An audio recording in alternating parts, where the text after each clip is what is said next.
Right here, I'm going to use another new feature. I'm going to route commit on my outside corner. I'm going to tell him to route commit to the outside because last time we were in a similar situation with the off coverage and I blitzed, he hit the out route for a first down. So if he thinks he's going to have that this time, we've route committed to the outside and you can see he's all over it to break it up. Notice how the DB is going to favor the outside because I told him specifically, I want you to route commit to that outside. Don't give up this pass. I want you to notice on this play, I'm going to route commit my entire defense to the outside. So you'll notice that the in-breaking route going to beat his man, but the outbreaking routes are going to be smothered, and that's where he goes. The safety also gets over the top. Look how he plays the ball. When the safety is looking at the ball, or just defenders in general, they're going to react a little bit better this year, and you can see how he was all over that. Now, here's going to be another example. I believe on this play, he's either shading or route committing to the inside, and notice how I'm able to cook him on the out route. If you commit the wrong way, you're going to get cooked, but if you commit the right way, you can shut down routes very easily. Now, right here, I kind of predetermined where I want to go. It looks like I've got a one-on-one press. The deep ball is good this year. If the DB doesn't get his head around, he can't go for the pick, but he does actually get his head around at the last couple of seconds there. So this year,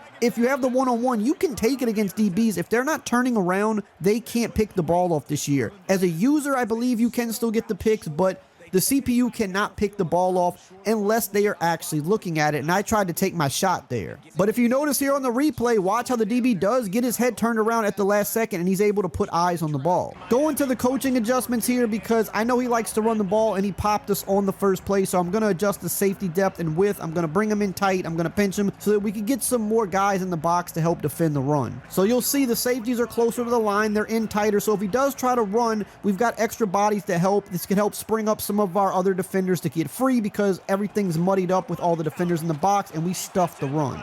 And notice how his running back just down-tiered his ability. Because we stuffed him, now his ability has down-tiered, so he's not going to be as effective as he would have been previously. Back to throw, it's Sellers.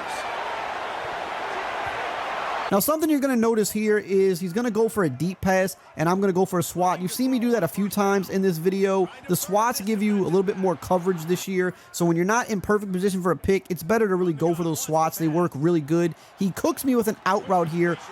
Looking for a man, it's Sellers. And the pressure gets there. And you'll notice I just set my safety depth to go deep now because we don't have a lot of time left. I got a 2-possession lead. I'm not trying to do anything too crazy. I don't want to give up a quick score, so I'd rather not get beat by any big plays. I'm okay with giving him the underneath stuff because if it takes him some time to score, he's going to need an onside kick to beat me anyway.